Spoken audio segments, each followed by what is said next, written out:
This is the maiden voyage of the DJI Mini 2.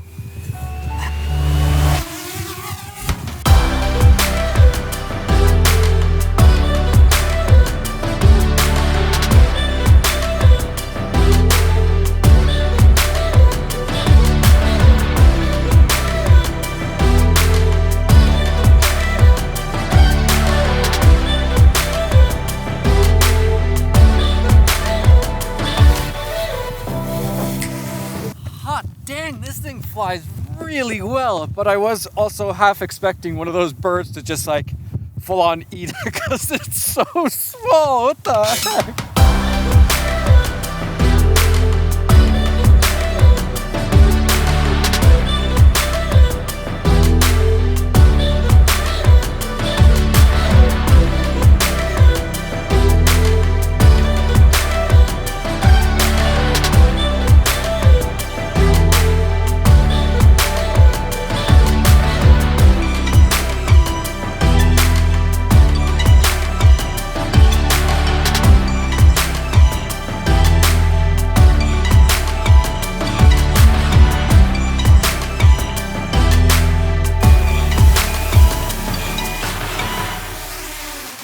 I don't know if it's me just being used to FPV drones, but it's so silent. Like, okay, it's not silent, but very quiet, way more quiet than I'm used to.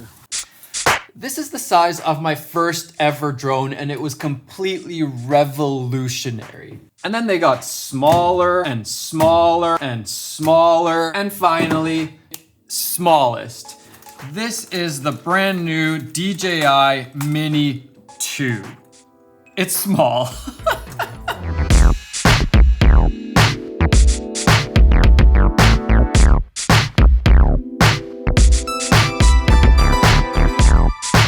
This is how small the Mini 2 is. This is an iPhone 12. It's actually smaller than an iPhone 12, which is just crazy.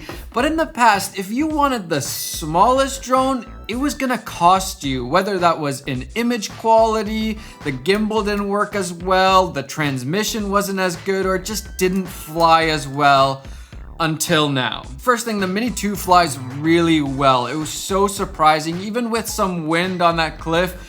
No issues at all. It was responsive, more responsive than I thought, but it wasn't jerky either. There's like a nice balance there. The wind resistance is better than the first Mini, and now we're gonna get a 23% increase in the speed. Also, the max speed is 16 meters per second. And the range was great. Not once did I have any issues with the connection, losing transmission, or losing the image. The transmission distance has actually increased 150%, so it's now 10 kilometers, which is like crazy. I would never fly that far with my drone. And that's thanks to OcuSync 2.0 that we now have in the Mini 2. Again, I had no issues at all with the connection. No, I didn't fly it crazy far, but usually with trees and different obstacles, usually transmission starts to break a little bit, but not once for me. The flying experience was an absolute surprise to me.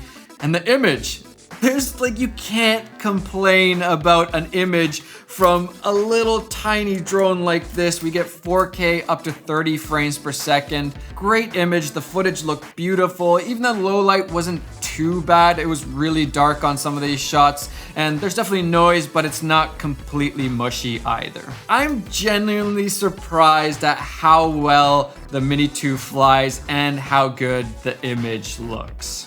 I think flying FPV drones has really given me an appreciation for how incredible these DJI drones are, just how smart they are and how easy they make it to fly, because FPV drones are not easy to fly at all, but this is just so easy to fly. Literally anybody could. It's a little bit harder getting really nice shots, but anybody could fly one of these things. The cinematic stuff takes a little bit more practice.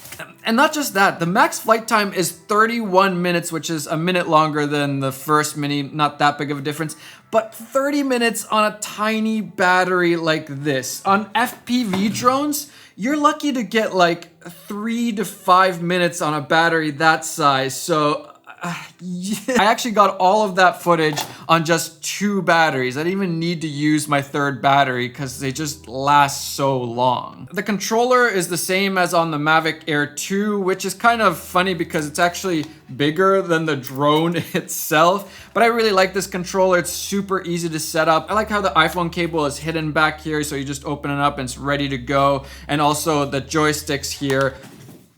Whoops. And also the joysticks come off and have a nice little spot here on the bottom, so it's nice and compact and you're not gonna lose them when you have it in your backpack or when you're traveling. The DJI Mini 2 is by far the best beginner drone I have ever seen or used. The combination of great image quality and how well it flies, plus it's 249 grams. And I don't know if that means anything to you, but the majority of the drone laws around the world start at 250 grams and above. So with the Mini 2, you don't actually need to jump through all those hoops and go through the tests in order to fly this thing, which is a big deal if you're a beginner or just a hobbyist. You just want to fly a little bit. You don't want to go through all these crazy tests and stuff to fly it. And if you're, let's say, a backpacker where every single gram matters, having this kind of combination of a crazy lightweight drone that still has a nice image, you just can't beat that. Dan Becker, I know you're watching this. I know this would be the best drone for you. If you don't know Dan Becker, you should check out his backpacking channel. It's super fun to watch. It also has a zoom function built in on the app, but it's just a digital zoom. So I thought I wasn't gonna use it at all, but I thought I would try it out anyways. And that was a good example of how the zoom is actually pretty helpful. I was pretty much expecting to never use the zoom, but as soon as I put on the zoom, I was like, oh, this is a totally different kind of shot. Yeah, I could have just zoomed in post, but I don't think I would have done that shot if I didn't see it in the moment. It's not as high quality because they're punching in, but it still looks really great. And again, for beginners, hobbyists, I don't think the quality difference here is gonna matter that much. 12 megapixel photos. I didn't get to test them out too much, but look pretty decent to me. It doesn't have all the bells and whistles of something like the Air 2. You don't have all those slow motion capabilities and log footage and all that kind of stuff. But in the end, I think this drone is meant for those beginner hobbyists, the kind of casual shooters who in the end probably don't care as much about all those bells and whistles. And the first Mini seemed to have some issues with taking off at higher altitudes. So they've also made that better by 33%. Now you can take off at 4,000 meters, which if you've ever been at 4,000 meters, it's pretty high. All in all, DJI continues to absolutely destroy the drone market. It feels like there isn't even any other company that's coming close to what DJI is doing. And if you're looking to get your first drone, or you're a hobbyist, or you're kind of just starting out, or if you're a backpacker like Dan Becker, this is my recommendation when it comes to drones. It's really hard to beat, and I've probably said this a bunch of times throughout the years, but I cannot believe how small this thing is. It's gonna cost you $599 for the Fly More combo, which comes with 3 batteries, extra propellers, and the little charger case thing, and a bag that fits everything. Just for the drone, it's gonna be $449 US. They also have this like DIY creative kit where you can, I guess, customize your drone, which is cool, but I feel like I'm just not artistic enough to go through with this. Honestly, I have no idea how DJI does it year after year, just making their drones better and better. Well freaking done. Do you guys think it's too early to give Kai a drone? Yeah! Whoa, get that thing spin. Oh yeah, don't spin it too much, that might break. You think it's gonna fly well? No. I think it will not fly. You don't think it's gonna fly?